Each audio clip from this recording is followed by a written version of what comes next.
C'est drôle parce que du coup, t'as tout le temps des interviews avec des journalistes dans Nouvelle École qui te posent des questions et qui te demandent ouais, t'es prêt, tu vas tout bouffer. Tous les trucs, en fait, voilà, tu parles toujours en réponse à une interview ou à quelque chose. Les moments où on te va parler, c'est toujours ça.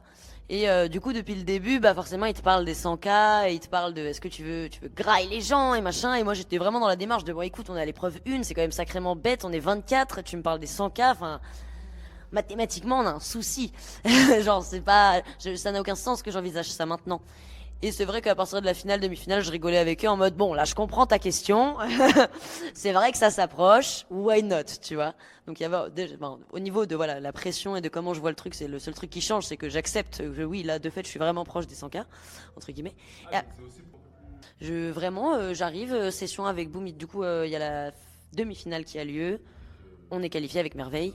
On est qualifiés tous les trois, donc avec Shane et TRZ. Et le lendemain, on est en studio pour faire le son de la finale. Donc on a chacun un beatmaker. Et moi j'avais Boomijal et Holomob. Et donc j'arrive dans la salle et grave bonne ambiance. On s'est kiffé de ouf. Je leur fais un tout petit début de couplet qui est vraiment le tout début du premier couplet là. Genre juste en mode voilà, moi c'est ça mon départ, j'ai envie de partir là-dessus et je leur parle direct d'un délire. Moi je veux que ça parte en mode au début limite orchestre, je sais pas quoi, et que après ça pète. Je sais pas comment, mais faut que ça pète. Mais parce que j'avais cette envie de faire un son comme ça, parce que c'est pas non plus un truc que moi je rejette, tu vois. Je pense que en termes de voilà de univers musical, comme tu disais, moi en vrai j'ai toujours aussi fait d'autres trucs. Après c'est sûr que bah je traîne beaucoup dans des endroits où c'est la boom bap, je traîne beaucoup dans des endroits où c'est des kickers et en fait on est là pour rapper.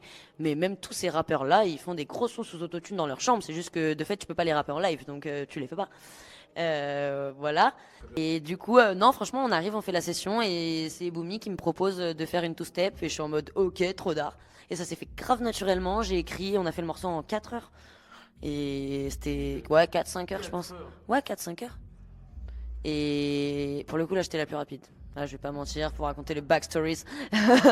Non, en vrai, c'était vraiment cool. C'était vraiment en mode fusion musicale. On s'est kiffé de ouf. Lui, il kiffait tout ce que je proposais. En plus, je ramène mon violon après. Il était en pétard, il était trop content.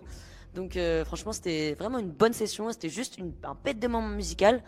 Et après, moi, j'avais tout mon délire de mise en scène et tout. Et j'étais trop contente de le faire aussi un peu à la main, quoi. De pas prendre quelqu'un qui va m'aider sur la mise en scène, tu vois, bien sûr, t'as les conseils de l'équipe de Nouvelle École, tu parles avec eux, tu vois, au bout d'un moment, tu leur présentes ton projet, mais donc t'as Julien Mérès, qui est, lui, il a fait beaucoup de mise en scène et tout, sur beaucoup de shows divers et variés, mais notamment de rap. Et t'as Vislo qui t'aide sur le coaching scénique. Et donc je discute avec Julien Mérès assez tôt, genre le jour du studio je lui parle et je lui raconte mon projet. Mais tu vois j'avais déjà l'idée en vrai, tout ce que je raconte c'est un peu ce qui s'est passé. Donc j'étais trop contente parce que j'ai réussi à avoir une idée, à la mener à bien, que ça soit cool, que ça rentre bien. Et eux ils m'ont suivi et voilà. Mais en tout cas je suis contente tu vois de pas avoir fait l'inverse et de pas avoir attendu qu'ils me proposent leur vision du morceau et que machin.